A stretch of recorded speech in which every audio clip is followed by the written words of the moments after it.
أعوذ بالله من الشيطان الرجيم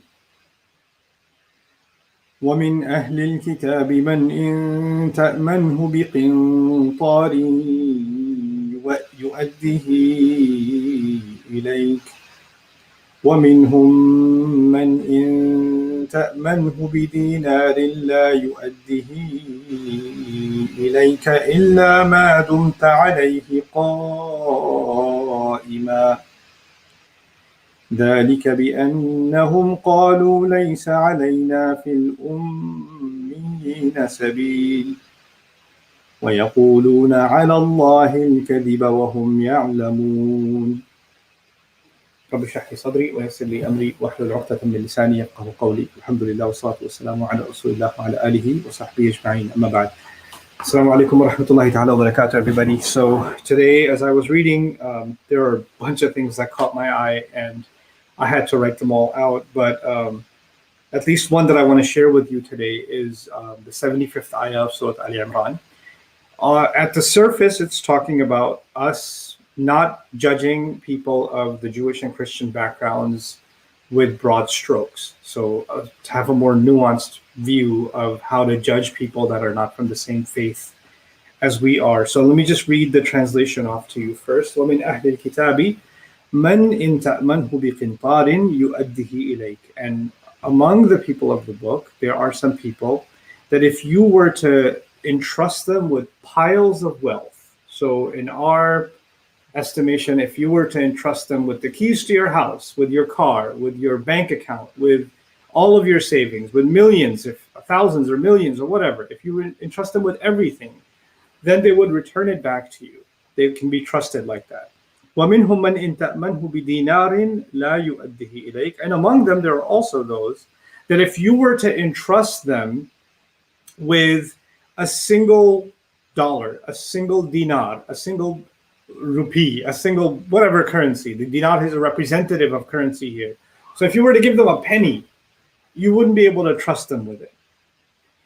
إِلَّا مَا دُمْتَ عَلَيْهِ قَائِمًا, unless you are standing constantly over their head, where's my money, where's my money, where's my money, meaning you keep following up with them, reminding them, listen, you owe me, you haven't paid back, you haven't made payment for your, for the services I rendered, etc. The business deal is not over yet, you still owe me, it's outstanding payment or whatever. And they keep, blocking your calls or changing their number, and you got to find them or get a lawyer after them or whatever. This is إِلَّا مَا دُمْتَ عَلَيْهِ قَائِمًا. There are people that are so untrustworthy until you get the law after them, and until you get on their case, you're not going to get your money back.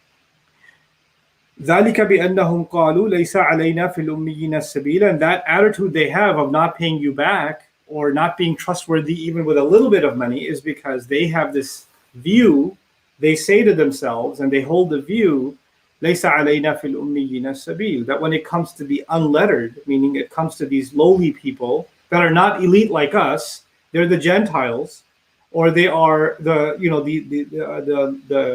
unsophisticated, the peasants, the lower class, the other. These people, they can't make a case against us. There's no way they can hold anything against us. Even if we take advantage of them, it's okay. وَيَقُولُونَ عَلَى اللَّهِ الْكَذِبَ وَهُمْ يَعْلَمُونَ. And they make lies against Allah. They attribute a lie to Allah while they know full well that they're doing something wrong. So yeah, at face value, this ayah seems to be talking about people of the book and two different kinds, the trustworthy and the untrustworthy. And the untrustworthy have this elitist attitude. But this entire series was predicated on one thing. Everything I read in the Quran for myself is actually a look at myself. How is this counsel for me? How is this a maw'idah for me?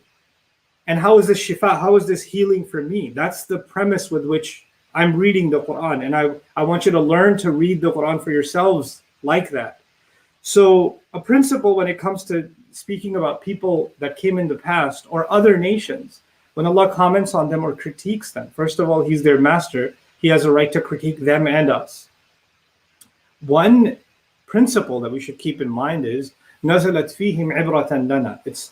It was revealed about them. Allah is talking about them, but it's a lesson for ourselves. It's something that should make us reflect deeply on ourselves. So I ask myself this question. Am I the kind of person that if you were to give me and trust me with, doesn't matter. If you trusted me with it, I will give it back to you. Or am I the kind of person that cannot be trusted or is lackadaisical, loose with the entrustments that I've been given? Plus, more importantly, as a Muslim, have I developed this attitude that non-Muslims are inferior or lesser, so cheating them or lying to them or scheming with them is somehow okay? Or dealing with someone who you don't like you could have, somebody, because Muslims, unfortunately, the reality of it is many Muslims also have classism. Even though we're supposed to be ikhwa, a brotherhood, we're supposed to believe that we're all children of Adam alayhi salam. We don't, in reality, there is a class society. In reality, there are people who consider their race or their class or their village or whatever superior to another. And when they have that kind of attitude, and in fact, it's not just about race and class and country, it even happens within the realm of the Islamic sphere. One group of people think themselves more religiously superior than another group of people. Even if they won't say that they're superior, everything about their attitude, everything about the way they carry themselves reeks of this sense of supremacy. And because of that, we can deal with these other people however we want. I can think they're not as Islamic as we are, so we don't have to treat them with the same, principle. And you know what happens then? The religion becomes a way of justifying self-righteousness. I just feel good about how guided I am, how saved I am, how on the right path I am. And then it gives me a false sense of security about how wrong these other people are and how way off the path they are. And when you develop that condescending view of somebody else and you've already, pushed them aside, then it becomes easy for you and me to say, you know what? So what if I didn't pay them back? So what are they going to? I mean, the kufar have no rights anyway. It's just they're going to burn in hell anyway. So the first thing that happens is we dehumanize others, and then we use the religion to justify our misbehavior towards them. I can't do that. I can't develop a view of others like that. What did Allah teach me in this ayah? He's telling me that you can't even look at people who say Allah has taken a son, or people that their ancestors changed the word of Allah. That's according to the Quran. The Jews, their ancestors changed the word of Allah. That's what I believe. It's not small crimes, and that's what they hold to be the word of Allah now. And these are there's a long list of crimes they commit, and yet that my religious disagreements with them doesn't make me think that one of these people is not trustworthy or the other one is. Keep a realistic eye on reality, on what's in front of you. Like look at things for what they actually are. A religious person, a religious looking person, doesn't mean that they're trustworthy. And a not religious looking person doesn't mean that they're not trustworthy. What did Allah say? The people of the book aren't all the same. You could trust one of them with millions and they'll give it back to you. And there's another one of them who may look the same, but you can't even trust them with $1. You know what? If that's true of the people of the book, then we shouldn't think that we are that immune from the same issue, like the same disease. So just because I look a certain way, I look more Islamic, I look more religious, that doesn't make me more trustworthy in business or in family dealings, in inheritance dealings, in financial dealings. And just because I don't look that way doesn't mean I'm not trustworthy. These are two separated things. And Allah Azza wa Jal, clearly wants us to not be deluded by appearances. He knows what's really going on inside of the hearts. So one of the powers of our religion is that goodness, righteousness. For myself, what I must do, how I dress, how I look, how I behave, all of that is for myself.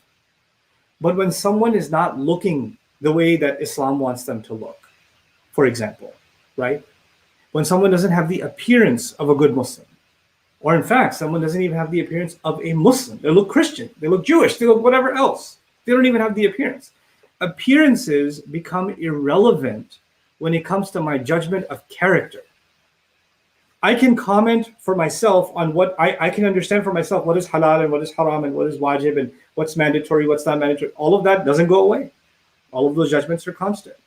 But the way I think about somebody else, I don't look at their appearance or what's coming out of their mouth necessarily, just that alone, the outwardly of things, and make a judgment on their character that they're a good person or they're a bad person. Either way is bad. We're not gullible, and we don't give blind, this is not benefit of the doubt. This is going beyond benefit of the doubt and being gullible and feeling like you're safe. You have to take your precautions anyway. It doesn't matter. I've been scammed by people that have memorized the Quran before. That's happened. That's a reality. So I'm not going to look at somebody who speaks really good Arabic and say, mashallah, this is a righteous person. No, I'm going to give them benefit of the doubt, but I'm still going to be realistic about how I deal with them. The same way, someone who doesn't look the way that I'm comfortable with or talks the way that I'm comfortable with is not going to, that level of discomfort is there, but it's not going to allow me to pass a judgment on this person that there's no good inside them, or they can't be trusted with a job or whatever else. We have to separate those things. Appearance has been separated from character in a very profound kind of way. And this is not to wash down the requirements of Islam or the regulations of Islam, but to understand something much deeper. Actions and appearances are separate, and the judgment of character is something else entirely.